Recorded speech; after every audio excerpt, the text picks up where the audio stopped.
Urdu Discovery کے معزز دوستو، میں ہوں ماجد ملک اور اب تمام دیکھنے اور سننے والوں کو السلام علیکم۔ دوستو، ویڈیو شروع کرنے سے پہلے آپ سے عرض کرتے چلیں کہ چینل کو سبسکرائب کرتے ہوئے ساتھ موجود گھنٹی کے بٹن کو بھی دبا دیں تاکہ ہماری آنے والی ہر ویڈیو کی نوٹیفیکیشن بر وقت آپ تک پہنچتی رہے۔ نیز ہماری حوصلہ افزائی کی خاطر ہماری ویڈیوز کو لائک ضرور کیا کیجیے۔ ناظرین گرامی، وہ 75 سال کے بابے تھے۔ ان کی 80% دانت گر چکے تھے، کانوں سے انہیں آواز نہیں آتی تھی، وہ سونگھنے، چکھنے اور چھونے کی حصوں سے محروم ہو چکے تھے۔ ان کے دونوں گھٹنوں میں بھی درد رہتا تھا۔ ان کی بینائی سے یکسوئی بھی ختم ہو چکی تھی اور ان کے پورے جسم میں ایک ریشہ اور لرزہ بھی طاری رہتا تھا۔ وہ 5 برس سے صاحب فراش تھے۔ یہ 5 برس انہوں نے گھر پر گزار دیے۔ سردیاں آتی تھیں تو نوکر ان کی کرسی دھوپ میں رکھ دیتے تھے، وہ سارا دن لان میں بیٹھ کر اونگتے رہتے تھے۔ گرمی میں وہ اے سی کے سامنے بیٹھ جاتے تھے اور بہار کے موسم میں ان کے کمرے کی کھڑکیاں کھول دی جاتی تھیں اور وہ شیشے کے پاس بیٹھ کر کیاریوں میں لرزتے کانپتے پھول دیکھتے رہتے تھے۔ ان کی اہلیہ کو ساتھ چھوڑے 10 برس ہو چکے تھے۔ ان کے بچے سعادت مند تھے لیکن اپنے اپنے کاروبار میں الجھ چکے تھے اور ان کے پاس بابا جی کے لیے وقت نہیں تھا۔ وہ بھی اپنے بچوں کی مجبوریوں کو سمجھتے تھے۔ ان کا اپنا فلسفہ تھا، کاروبار اس وقت تک کاروبار نہیں بنتا جب تک انسان پوری طرح اس میں جذب نہ ہو جائے۔ وہ جانتے تھے کہ کسی اچھے اور کامیاب بزنس مین کے پاس فیملی، دوست، احباب اور ماں باپ کے لیے وقت نہیں ہوتا، چنانچہ وہ اپنے بچوں سے کبھی شکوہ نہیں کرتے تھے، لیکن ان کے دل میں کسی نہ کسی جگہ زندگی سے شدید نفرت اور شکایت بھی موجود تھی۔ وہ اکثر سوچا کرتے تھے کہ انہوں نے 70 سال تک ایکٹیو زندگی گزاری۔ انہوں نے ایک چھوٹی سی دکان کو 6 فیکٹریوں اور 3112 روپے کے اکاؤنٹ کو 2,80,40,03,90 روپے کے بینک بیلنس میں بدل دیا تھا۔ لیکن پھر جو ہی ان کی زندگی نے 70 سال کی دہلیز پر قدم رکھا، ان کی ساری ایکٹیویٹی یکدم ختم ہو گئی اور وہ بیکار ہو کر گھر بیٹھ گئے۔ کیوں؟ وہ اکثر سوچا کرتے تھے کہ اگر قدرت کو ان کی مزید ضرورت نہیں تو وہ پھر زندہ کیوں ہیں؟ وہ مر کیوں نہیں جاتے؟ انہیں اس سوال کا کوئی جواب نہیں ملتا تھا۔ لیکن پھر پچھلے دسمبر کی دھوپ آئی، وہ لان میں بیٹھے، عصر کے وقت انہوں نے آسمان کی طرف دیکھا اور اپنے اللہ سے پوچھا، یا پروردگار، میں کیوں زندہ ہوں؟ اور یہ وہ وقت تھا جب گمان اللہ کا جواب بن کر ان کے دل پر اترا۔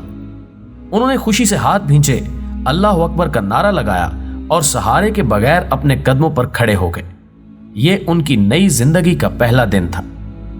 ناظرین گرامی، وہ اگلی صبح اٹھے، شیو بنائی، سوٹ پہنا، خوشبو لگائی اور ڈرائیور کے ساتھ دفتر پہنچ گئے۔ انہیں دفتر میں دیکھ کر تمام لوگ حیران رہ گئے۔ انہوں نے دفتر میں ایک چھوٹا سا کیبن لیا، اس میں بیٹھے اور اپنے ذاتی اکاؤنٹ کی تفصیلات طلب کر لی۔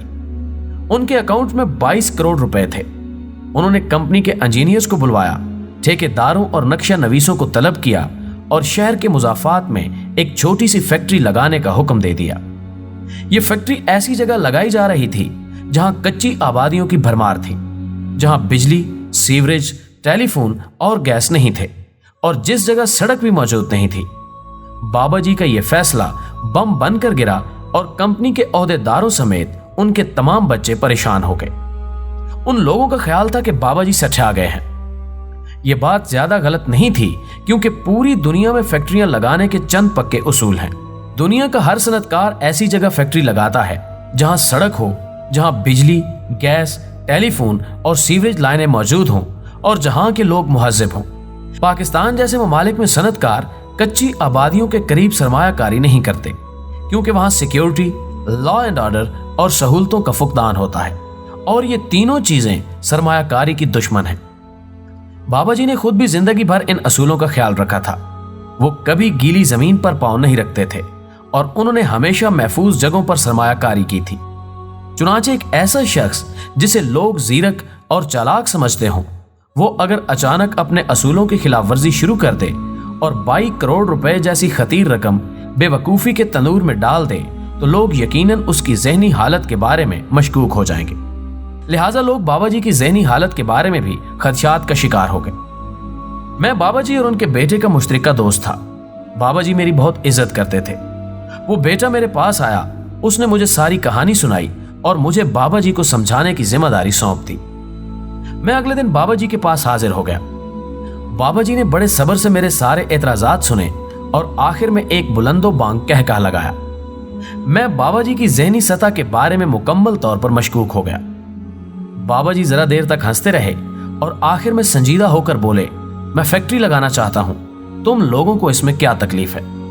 मैंने अर्ज किया, 2 बड़ी तकलीफें हैं। वो बोले, क्या?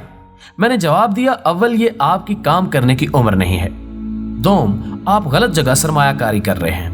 उन्होंने फिर कहका लगाया और मुझसे 2 सवाल पूछे। उन्होंने पूछा, अगर मैं काम करने के काबिल नहीं हूं तो फिर मैं जिंदा क्यों हूं?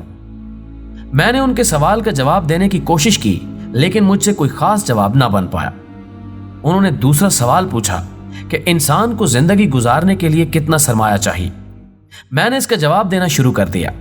हम देर तक इंसान की मुख्तलिफ जरूरतों और उन जरूरतों पर आने वाले खर्च का तखमीना लगाते रहे। हमने 1 घंटे में तखमीना लगाया। पाकिस्तान जैसे मुल्क में मिडिल और अपर मिडिल क्लास का एक शख्स जाती जिंदगी पर औसतन 70 से 80 लाख रुपए खर्च करता है। बाबा जी मुस्कुराए और उन्होंने पूछा, इसका मतलब है कि अगर अल्लाह ताला किसी इंसान को 80 लाख रुपए से ज्यादा रकम देता है तो यह सरमाया जायद है? मैंने हां में सर हिला दिया। वो बोले, और अल्लाह ताला का हुक्म है, जो चीज तुम्हारी जरूरत से जायद हो वो अल्लाह की राह में खर्च कर दो। मैं हैरत से उनकी तरफ देखने लगा। वो बोले, अब तुम एक और पहलू भी देखो। अल्लाह ताला हमें जिंदगी गुजारने के लिए बेशुमार सलाहियतें देता है।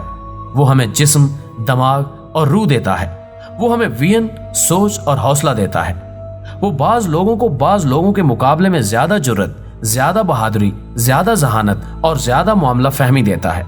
और वो बाज लोगों को 1 रुपए से 10,000 कमाने का हुनर देता है। ये सारे हुनर, ये सारी सलाहियतें भी बाज औकात हमारी जरूरत से जायद होती हैं। मैं खामोशी से सुनता रहा। वो बोले, अल्लाह ताला हमें जिंदगी भी देता है और बाज औकात हमारी ये जिंदगी भी हमारी जरूरत से जायद होती है। मसलन तुम मुझे देखो, मैंने अपने सारे काम 60 से 70 बरस तक पूरे कर लिए थे और इसके बाद जिंदगी मुझे जायद सी महसूस होती थी। मैं खामोश रहा। वो बोले, मैं तुम्हें अब बताता हूं, इंसान का जायद सरमाया, जायद सलाहियतें और जायद जिंदगी अल्लाह और उसके बंदों की अमानत होती हैं। और अगर हम पे ये जायद जिंदगी, जायद सलाहियतें और जायद सरमाया अल्लाह की राह में खर्च नहीं होता तो हम अल्लाह के गुनहगार होते हैं। मैं खामोशी से सुनता रहा। वो बोले, मुझे एक दिन अचानक मालूम हुआ मेरे पास भी जायद जिंदगी, जायद सलाहियतें और जायद सरमाया है। चुनांचे मुझे मरने से पहले ये सारी अमानतें अल्लाह के बंदों को सौंप देनी चाहिए। मुझे यहां उनके फलसफे में थोड़ा सा झोल महसूस हुआ। चुनांचे मैंने फौरन रिएक्ट किया।